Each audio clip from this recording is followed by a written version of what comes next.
అందరికీ సంధ్యావందనం అండి. నేను మీ పల్లెటూరు సీనును.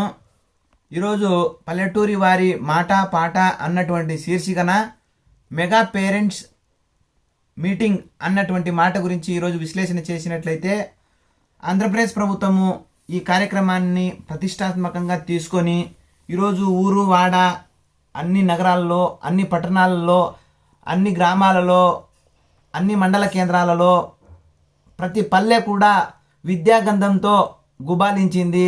ఈరోజు మెగా పేరెంట్స్ టీచర్స్ మీటింగ్. ఈ మెగా పీటీఎంలో ఎందుకు పెట్టారు? ఈ పీటీఎం యొక్క ఉద్దేశం ఏమిటి అంటే, మామూలుగా తల్లి తండ్రి అనేటటువంటి వాళ్ళు ప్రత్యక్ష దైవాలు, గురువు కూడా ప్రత్యక్ష దైవము అని మనం ఈ మధ్య చెప్పుకుంటున్నాము.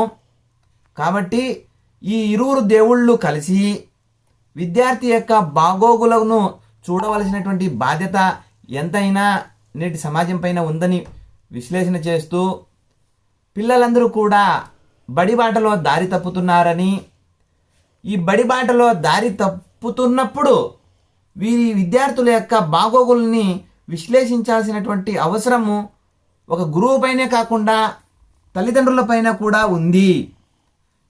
రెండు చేతులు కలిస్తేనే తప్పట్లు మోగుతాయి, రెండు మనసులు కలిస్తేనే ముచ్చట్లు తీరుతాయి, అలాగే రెండు పెదవులు కలిస్తేనే మాటలు వస్తాయి. అలాగే తల్లిదండ్రులు గురువు ఇద్దరు కలిస్తేనే విద్యార్థి యొక్క భవిష్యత్తు చాలా బాగుంటుందని గుర్తించినటువంటి ప్రభుత్వము మెగా పీటీఎం అనేటటువంటి పేరుతో ఈ కార్యక్రమాన్ని సమర్థవంతంగా నిర్వహించింది.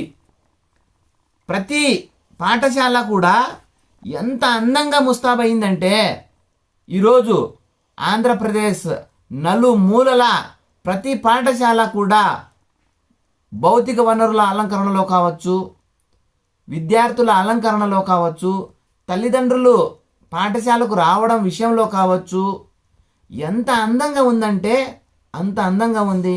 ఆ పాఠశాల వాతావరణం కావచ్చు, పాఠశాలలో ఉండే మనుషులు కావచ్చు, విద్యార్థులు, తల్లిదండ్రులు, సమాజము అంతా కలిసి ఒక విద్యార్థి యొక్క అభివృద్ధి గురించి పాటుపడేటటువంటి ఒక కార్యక్రమమే ఈ మెగా పీటీఎం.